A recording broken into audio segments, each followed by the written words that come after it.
New Thinking Aloud is a non-profit endeavor. Your contributions to the New Thinking Aloud Foundation make a meaningful difference in our ability to produce new videos.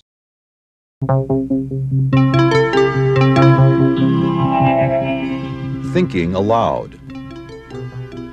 Conversations on the leading edge of knowledge and discovery with psychologist Jeffrey Mishlove.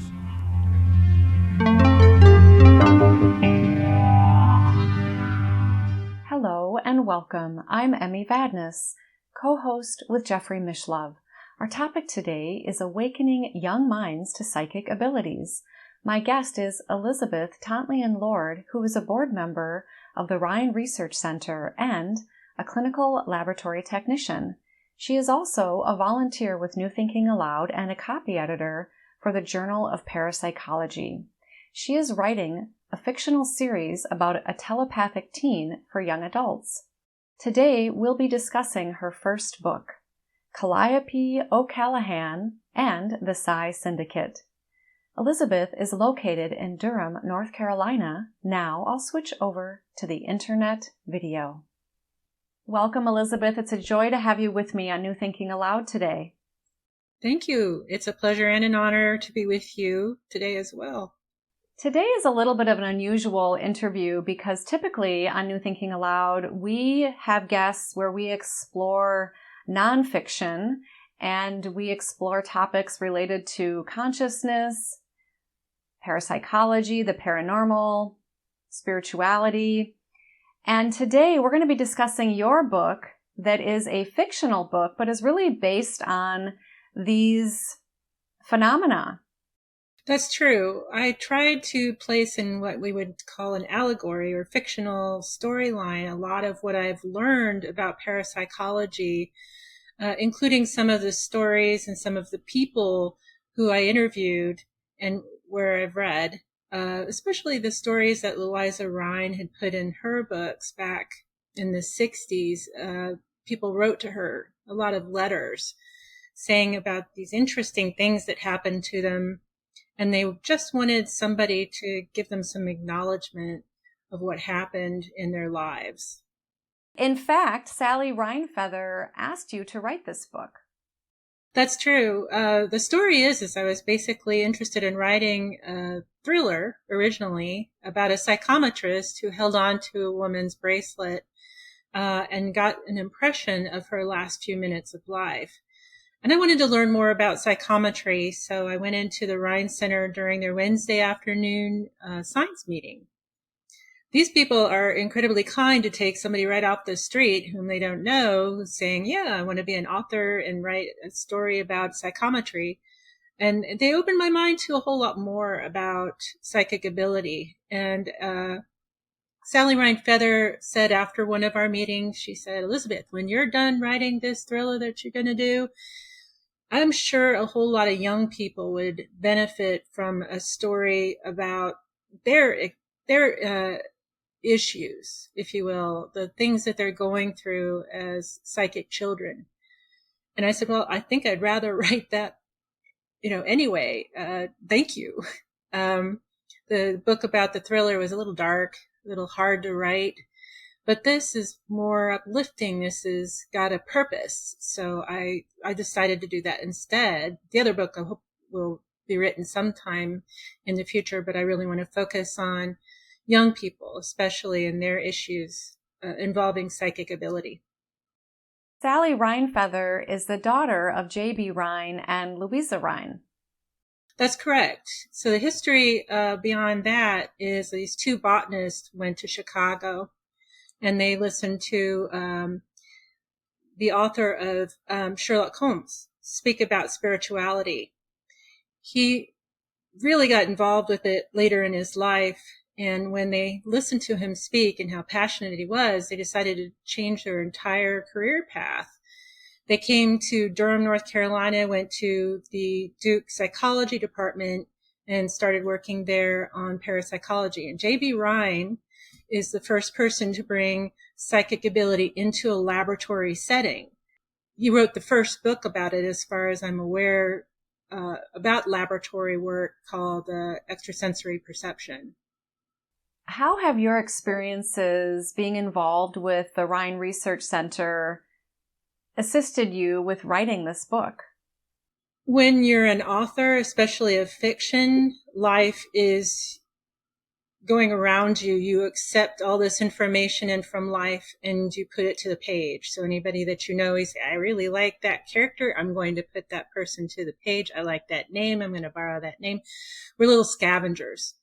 So when I went in there, and I have to tell you, I spent a good 4 or 5 years first, really absorbing, going through the Alex Tannis library, similar to what I have behind me here, just looking at all the books I could find. And then I found out, oh, wow, there's more. So I just kept digging in further and further. I said, oh, wow, there's more. And you can get into analysis paralysis, which is something a lot of authors talk about, especially nonfiction authors. How much more can I put in this book? I'm only allowed about 300 pages.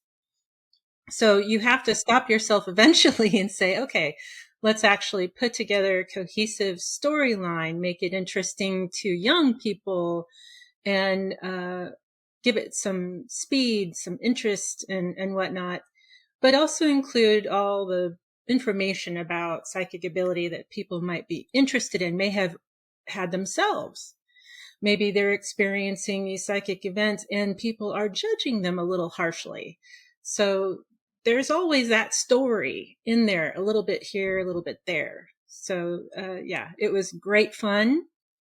And I enjoyed the heck out of it. And all these people were just constantly helping me with it. I can't express my gratitude enough for all of their open-armed enjoyment of it.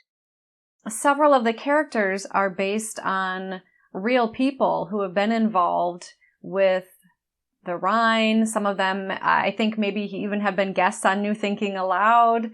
How did you incorporate some of these characteristics into your characters?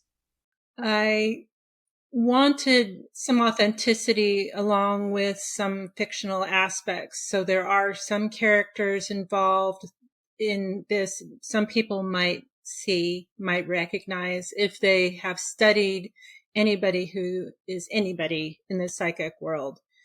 We have Joe McMoneagle. He was involved in the SRI project in the 1960s, actually a little later, 1970s through 1990s. They were learning how to do clairvoyance through a process. And the process they developed is called remote viewing. And he was one of the people that they got involved with this process. And he has a couple of books out. They've got a movie called Third Eye Spies out, if you really want to learn more about that particular program. The other one is Ed Edwards. He is one of the most amazing psychokinetics. Psychokinesis is being able to move things without touching them with your hands, your feet, no part of your body. You use basically some sort of energy transference. He's amazing. If you ever get to see his stuff, he's in the book. Laura Lynn Jackson is a very lovely and talented spiritual medium. She speaks about spiritual mediumship and telepathy. She used to be a teacher of young people, so she's my inspiration for reaching young people, as well as Sally Ryan Feather. But these people all come together in this organization called the Psy Syndicate. And basically the idea behind Psy Syndicate is to both teach and study psychics. And, it's not a lot of money out there for parapsychology. I'm sure Jeffrey has mentioned this many times. So they have to earn a little bit of money doing this. And they get all these psychics together and they find missing people and missing things, or maybe work with law enforcement now and again. But all their talents put together give the story of what might have happened to this missing person. So that's essentially the plot of the book, is that there is Callie, you call her a Calliope, but Callie is how you refer to her in the book, who's this young woman, a teenager, and she has grown up with her mother, who would perform psychic readings and the like. And her daughter learned how to do that. However, her abilities when she was younger was more from the trying to create atmosphere and wasn't very authentic. However, a twist seemed to happen in the story when she was pressed and somebody thought she was a scam artist, which she sort of had been up to that point. Right. And she actually discovered that she could start receiving information about this person's life. That's correct. Callie, that I call her short for Calliope, as you said, she and her mother were basically the only people they had. There is another person named Peggy that is very integral to the story as well. But basically, Claire's sister, not really, but they basically are. What happens often is that people will go to a psychic, go to a medium, or somebody who claims to be psychic, and they really aren't. They're using something. I'm trying to remember the name of the show. It was a magician. He would use tells or what people said. He was very observant, and he would be able to glean information through questions, just broad questions getting to more narrow questions. And people thought, oh my gosh, you're psychic. So that's basically what it is. And when you go to a psychic, it's one of these carnivals or what I call Ren fairs, which is a Renaissance fair or a state fair. You might be getting somebody who's just particularly good at asking the broad questions and bringing them more and more narrow. And you think, oh my goodness, they're psychic. How could they possibly know this? It's human nature stuff. So as far as Callie knew, that's basically what her mom was doing. Callie grew up with her mother, who is a carnival medium, basically somebody who traveled around with state fairs or Renaissance fairs or carnivals. She would use a form of mentalism, which is basically using observation to see how people react to a question. And if she got a positive reaction, she would continue to ask certain questions that would limit it down to something more specific. And people would assume she's psychic because of that. And Kelly learned this mentalism and used it a little bit herself as she got clients of her own. But she worked with other people in the Renaissance fairs or carnivals, one of whom was a magician. So she learned all of the tricks of the trade to try and fool people with things. Well, she got a job working with a woman who was about to get married, and her friends who were bridesmaids, they went out on a trip, and she was to earn a little bit of money doing this. One of these women cottoned on to her being a mentalist, potentially, and cornered her in a room and said, I'm going to rat you out to my friend if you don't stop trying to take money from her.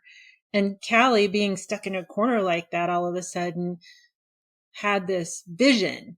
And she said it seemed like a film was going across her face, like right in front of her eyes. And as the woman was sitting there, she told her most intimate, most frightening moment. And when she was done, the woman was crying.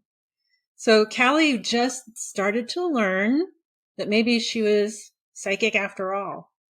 Right. So this woman was pressing her and saying, if you don't give me a reading right now, I'm going to rat you out to all of my friends. And so that's when Callie started recognizing that there are some of these abilities that were within her. And the main reason you wanted to write this book is to help other teenagers and young adults to recognize that this is an ability that we all have and that it can be developed.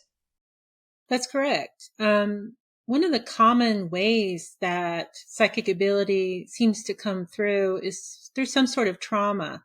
It can be childhood trauma, something that might have been acute, like a car accident. They had a brain injury or perhaps a near-death experience, or it could be long-term trauma where they're being abused or they're being neglected or something like that. It seems to be a common denominator. And if you think about it, it's kind of logical. because if you're in a crisis situation, you want to be able to get as much information as possible to survive that crisis situation. So a lot of these kids in these circumstances will use hyper vigilance to try and get through a trauma if it's family oriented abuse.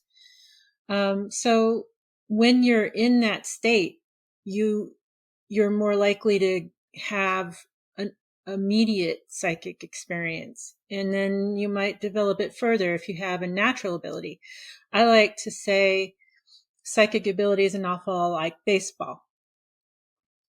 You can get up to bat, and every time you get up to bat, you won't hit that ball. And every time you hit that ball, you won't get a home run.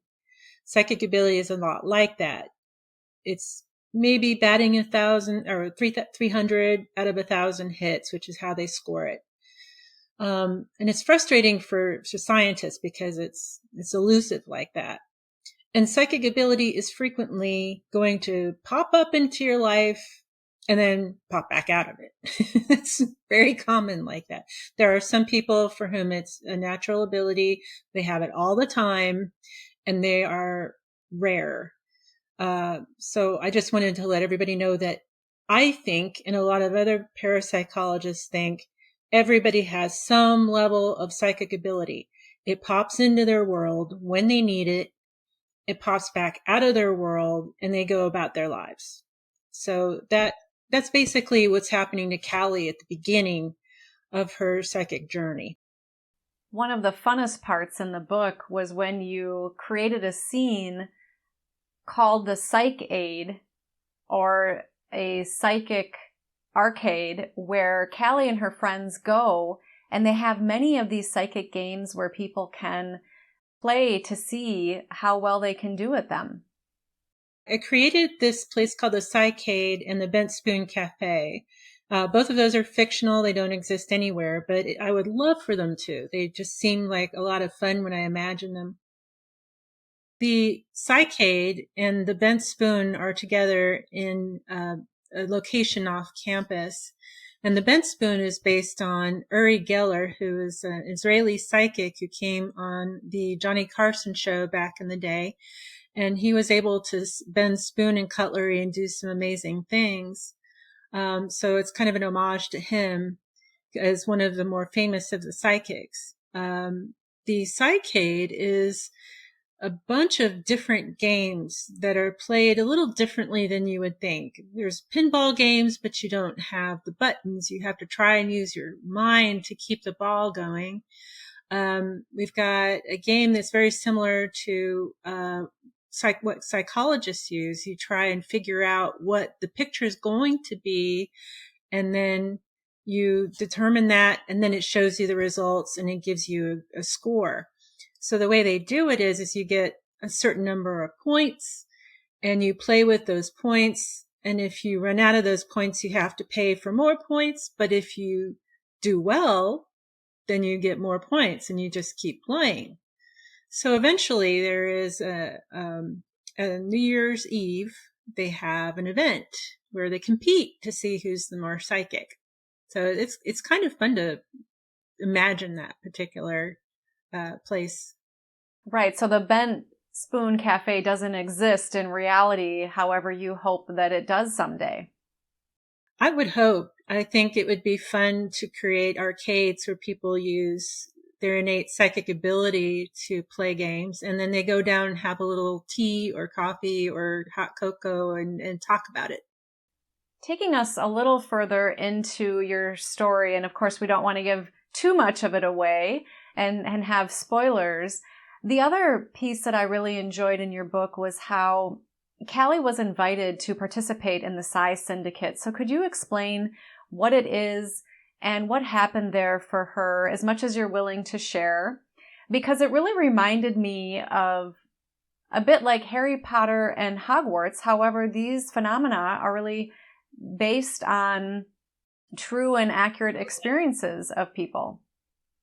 As Callie gets more and more psychic visions, she really wants to learn more about what those all mean, just like anybody else would. Why those people wrote into Louisa Rhine back in the 60s. What's going on? Am I losing my mind? But she finds a group of people who are on the same journey. They're all of different ages. They all discuss their different backgrounds, everything that's happened to them. And she feels more and more comfortable and more at home. And they said, well, there are some techniques to develop this psychic ability that you seem to have. So we're going to teach you how. Meditation, concentration, intention, all of those things the parapsychologists say are important for psychic functioning. And she meets these people. She gets better at what she's doing. They invite her to work with a group of people who are trying to find missing persons or missing things. They're working basically either directly with law enforcement or maybe a private investigator. Well, the co-protagonist of this book is named Amber Biggs. She's a young girl, about 12 years old, and she was abducted right off her street. It's the worst thing a parent can imagine. So the co-protagonist, Amber, her story is interwoven with Callie's, and eventually, by the end, it will meet. But it's important for Callie to find Amber. So you see this drive because they're connected by about the last 2/3 of the book in a psychic way. Callie's starting to see her in her dreams, and Amber's starting to see Callie in her dreams. It gets a little bit interesting. Yeah. Yeah, I like how you toggled back and forth and did a really beautiful job of demonstrating how people can communicate with each other beyond what we consider space and time. Right. And that's what's important is people understand that this sort of communication can happen, does happen. Sometimes it can be an acute thing where a family member is passing away and they want to visit you, but you're maybe in California and they're in New York. Well, at the end of their life, they do visit you. They just do so in an out-of-body fashion and say, hi, I just wanted to let you know I'm not going to be here anymore. Well, I love you so much. And, have a good life. And then they disappear. And then that person, the live person, goes to their family, said, I had the weirdest dream. It was 3:00 in the morning. Oh, yeah, grandma died around 3:00 in the morning. Is that who you saw? Oh, my goodness. So there's legitimate evidence. I shouldn't say evidence so much. I would say stories, experiences where this is happening to people. They are not crazy. There is something interesting about physics that's letting this happen. I don't know what it is. I wish I did. Maybe things would be very much more interesting if we understood it better. But it is happening. And that does happen between Callie and Amber. You weave many different abilities that people have that some people question if it's even real, yet places like the Rhine Research Center, many of the guests we've interviewed on New Thinking Aloud, these accounts and research do show that,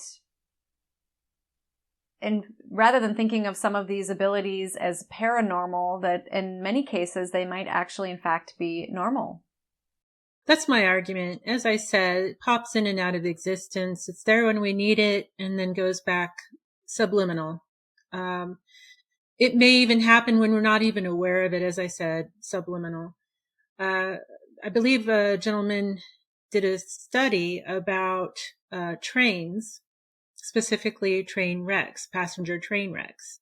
He wanted to look at the census of people on the trains normally, and then when there was a wreck to see if the census was normal, up or down. And consistently he found not as many people took the train the day that they had a wreck. So somehow we're getting this information. We don't know what we're feeling, but we're thinking to ourselves, maybe I shouldn't take that left turn today. Maybe I should go a different way. Maybe I should have an extra cup of coffee. 9/11 is similar too. It's a very painful time for us. But you can hear stories of people saying that they saw it ahead of time. There's some psychics that claim to have witnessed the towers falling several weeks ahead of time. And then there were people who work in the towers just decided not to go that day. So you can see evidence of psychic ability saving people's lives or trying to tell people something's about to happen and maybe you should pay attention. So that is, that's something that I want to let people know that is very, very normal. I think it's the human existence and we need to start looking into it more. Mm-hmm. Yeah. You're encouraging people to become more aware of it. Yeah. As you like to say, I mean, when you discuss it, becoming more aware of yourself. A whole lot of Eastern religions say you really need to become more aware of who you are. Be willing to say who you are. You know, it's okay. There's nothing about you that's terrible. You're a human. But to also be aware of those little tiny voices and say, I want to do something today that's good. And you make that intention, you put it out there in the world, and then amazingly how the day goes by and something amazing happens. Or a synchronicity. I'm thinking that, say for instance, my brother will call today. I just know it. Lo and behold, there's the phone call. You know, just be happy with those little synchronicities, enjoy having that purpose in your life and explore yourself just as much as you explore the world around you. And that is the most important aspect of consciousness or psychic ability that I can find. It's the one that grounds us and brings us hope and joy. Yeah. Seems to demonstrate how we are all interconnected. Exactly. I also think that the more that we can trust these parts of ourselves, the more that we can allow these experiences to happen and be in the flow with them, and then kind of play with them. And then over time, in hindsight, you can become more aware of when did that occur? What senses were more alive or awakened in me in that moment, so that you can, in the moment and in the future, pay more attention to them so they can better serve you in your life and the lives of others. I agree completely. That is one thing I can say about studying parapsychology that's benefited me. You know, a lot of anxiety, a lot of self-doubt. I would always look back at my day and say, I don't know if I really like how that happened. I don't like myself very much for having done that. Well, I studied this and learned more and more about it, recognizing we're all human, we're all connected, we're all loved. I don't know by what, by whom, maybe just each other. Maybe that's enough. But I have a purpose, synchronicities prove this to me. I have great joy because I'm connected to this earth. I'm connected to all of you and you are connected to me. And it's overwhelming, the kind of joy you get when you have that epiphany, or what they call enlightenment in the Eastern philosophies. And you just go about your day. You're still human. You're still falling on your face sometimes, but you get yourself up and say, oh well, that happened. I guess I'll try not to let it happen again. And I'll, do so in love and embrace that failure or that mistake and as a learning experience. So it does change you when you study this stuff. Your main character, Callie, demonstrates really strong psychic abilities. And some people will have that gift and maybe embark on a profession using it. However, in your book, I think you also show how people can use it, like you were just saying, for your own everyday life. And that it isn't that sometimes people think they have to go become a football star or a basketball star or, really be a rock star in order to really demonstrate that they've done well at a particular skill or talent. But these phenomena can really help each person in all aspects of their lives. That's true. I had an experience during something called Psy Games. It's something we have at the Rhine on Friday, probably once every quarter or so. We get together and we play these games, clairvoyance, precognition, psychokinesis, stuff like that. These are the different aspects of what they study.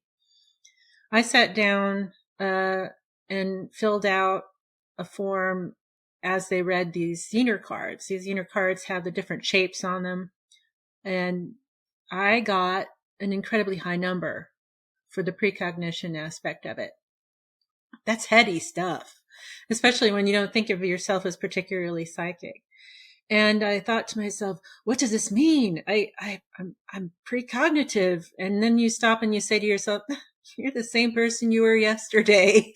There's no difference. It's interesting and you can play with it. You can say, well, if I have this lean towards precognition, let's play with it a little bit and see if I can figure out if there's going to be a particular kind of baseball play. Because I love to watch the Durham Bulls. That's my team. They're just down the street from me.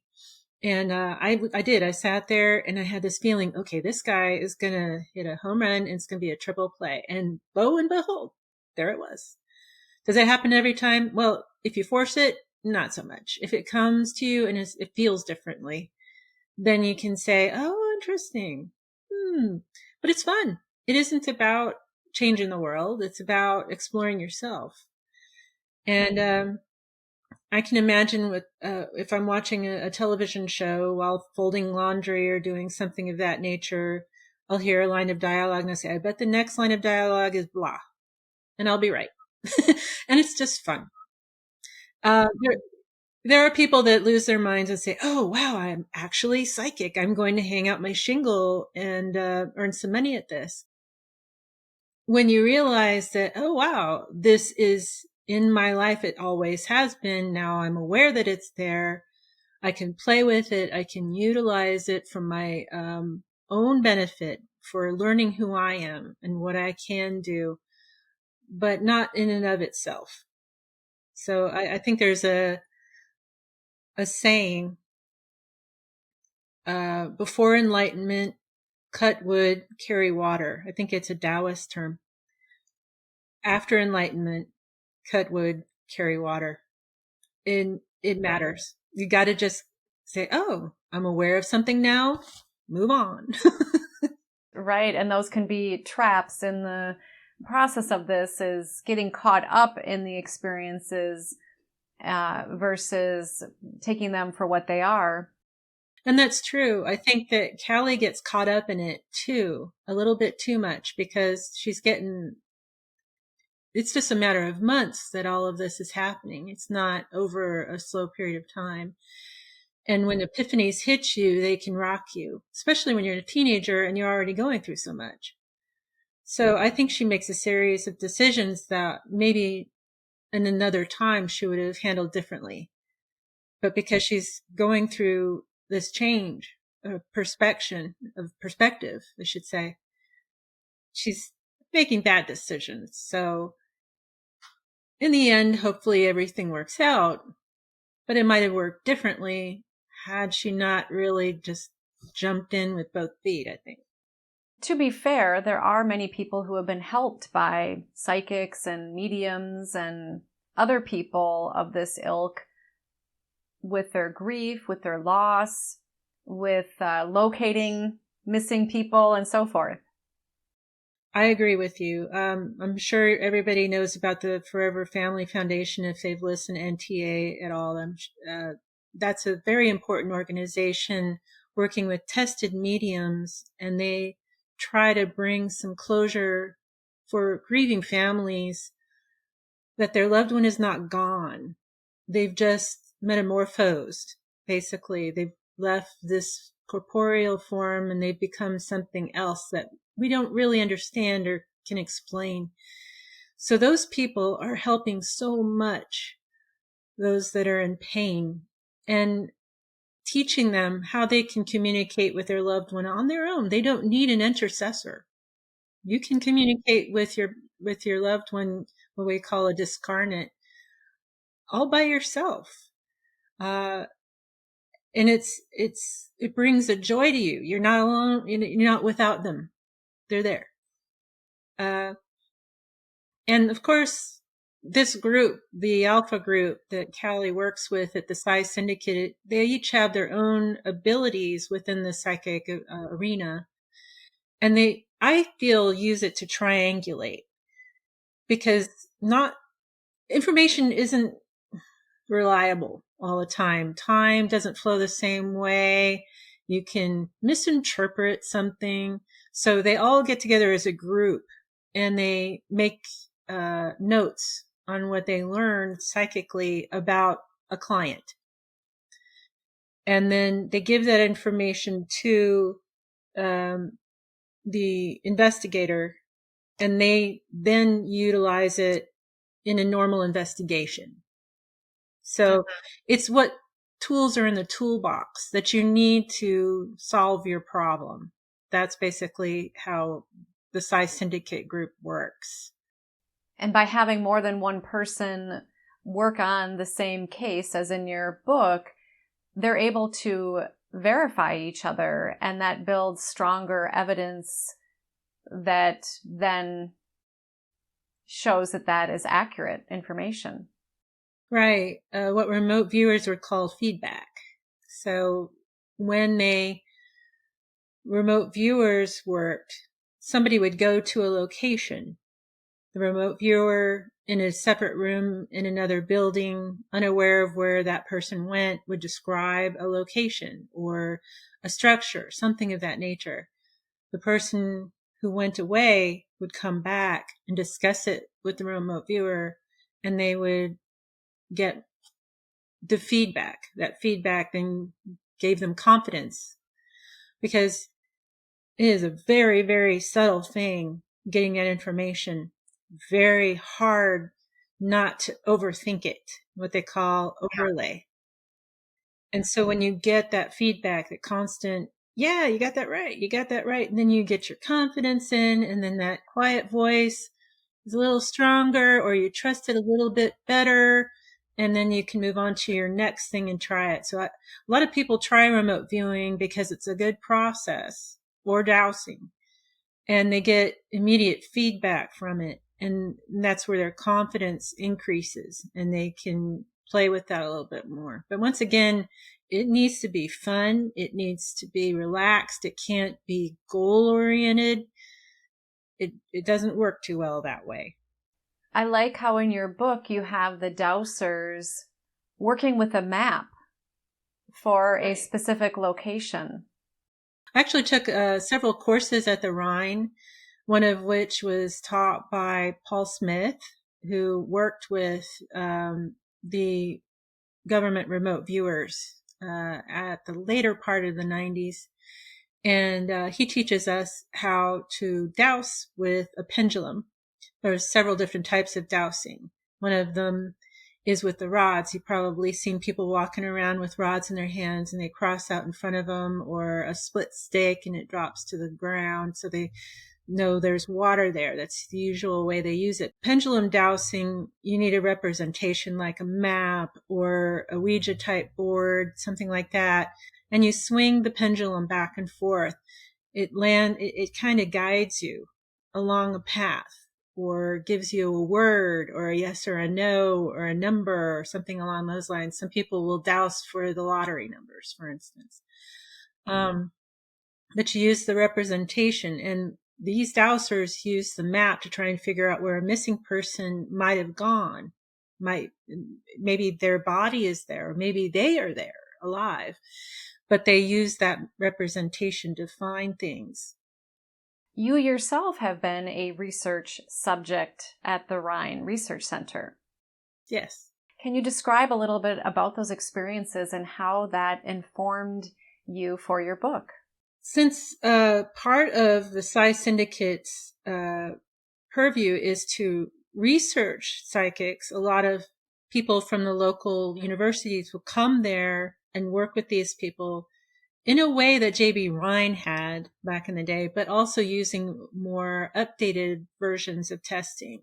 One of which is called the Gonsfeld room, which is basically a place where you have no sounds bothering you. The light is red. So you go into an alpha state in your brain waves where you're not getting all that input affecting the psychic input. And then you might be able to pick something up and just talk about it. So I worked with John Kruth. He had an experiment. He was running a movie on a laptop, about, I would say 10 minutes of it in another room. I'm sitting in the Gonsfeld room. I have earphones on, the red light's there. I'm in a comfy chair and I just free associate. It's very relaxing and fun. And then later on, take that recording and say, well, here are some aspects of that video you got right. So I get the feedback. But that's one of the more current methods of testing psychic ability. And they use the Gonsfeld in different ways. Another one is to see if you have what's called micro PK. You affect the computer through frustration. And so I had performed that experiment. The computer was meant to frustrate me. It was on purpose. And John wanted to see if I would start glitching the system. So that was another experiment. And I felt it was necessary because I wanted to have that experience as a research subject, since Callie was going to be a research subject. And she was going to be working with a parapsychologist at the Psy Syndicate. The Psy Syndicate is a place in your book where people can go to develop their psychic, spiritual, intuitive gifts. That's correct. Yeah. And John Kruth is the director of the Rhine Research Center? Yes, he is. Has been for approximately 9 years now. Well, I thoroughly enjoyed your book, Elizabeth. It was fun for me to be taken on an adventure with psychic phenomena, especially a fictional account, because I'm frequently reading nonfiction on these topics. So it was fun to read that. But at the same time, it's really a reflection of what is accurate and possible with these experiences for people. That was my goal. And I think it's easier for people to read fiction. It's not so difficult to imagine a story. But if you were to try and read accurate information about parapsychology, it can seem unreal. And you can say, nah, that can't possibly happen. That didn't happen. I don't agree with it. I think it makes it more palatable to be in a story. Mm-hmm. Many people, of course, love Harry Potter, but unlike Hogwarts, your Psy Syndicate is actually based on real experiences that real people have had. Right. So I would not put this story in what you would call a paranormal genre, simply because it is science. It is science fiction. It's real people's accounts. Real people have done a lot of the things that I said have happened in this book. So I would say it's more science fiction or urban science fiction than paranormal. It is what Dean Radin calls real magic. Yes, definitely. Elizabeth, is there anything else you want to share today about your wonderful book, or anything you want to share about awakening young minds to psychic abilities? Well, I just want young people, you're going through enough already. You know, growing is not easy, and it's new to everyone who goes through it. To be psychic on top of that, when people don't understand it, it can be overwhelming. You can feel like there's something terribly wrong with you. You want to sublimate that aspect of yourself. I want to give you permission to say it's okay, that this is who I am. This is just another skill, as if I was good at playing basketball, as if I was good at playing violin, or if I was winning the spelling bee. It's no different. It's a part of who you are. And there are people who can help you identify it and work with it and integrate it into your lives so that you aren't overwhelmed by it and you don't have to put it aside. You can develop it in a way that helps you or others if you want. Great advice. For those who want to explore these parts of themselves further, what would you recommend? There are many books out there that guide people through this. There's people who are already psychic, had these experiences, wrote it down. Read those books. Laura Lynn Jackson has a couple of them. She was psychic at the beginning of her life and has been in her entire life. That's not common, and she's very strong with it. There are other psychics that could be recommended to you, not the ones that are mentalists trying to make money off of it, but real folks. And I would recommend you find the ones that are tested. And the Rhine Research Center, NTA, New Thinking Aloud, these two organizations have been integral to me in my journey of learning about it. The Rhine offers a program called PEG, which is Paranormal Experiencers Group, one Tuesday a month.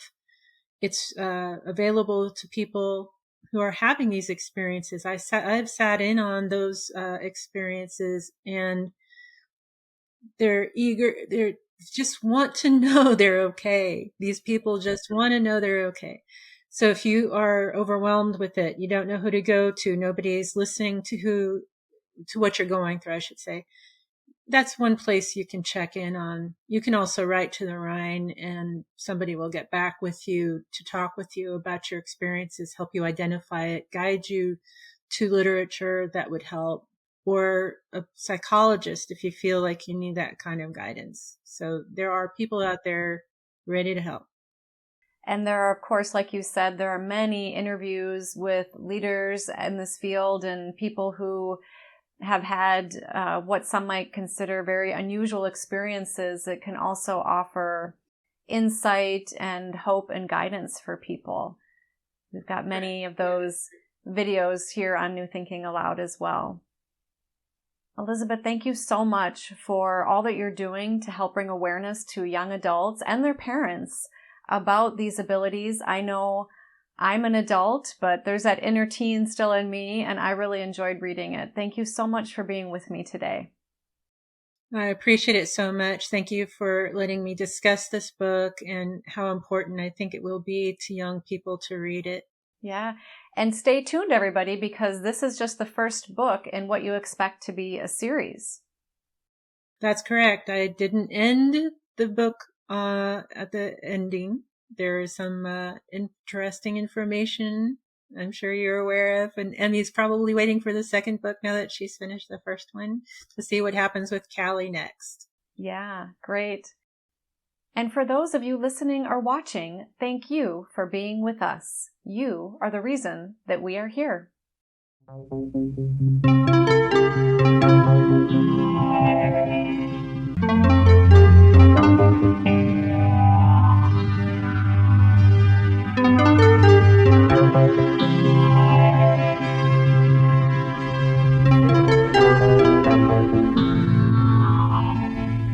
I imagine that by now many of you already realize that, in conjunction with White Crow Books, we've just launched the new Thinking Aloud Dialogues book imprint, and our first title is There Life After Death?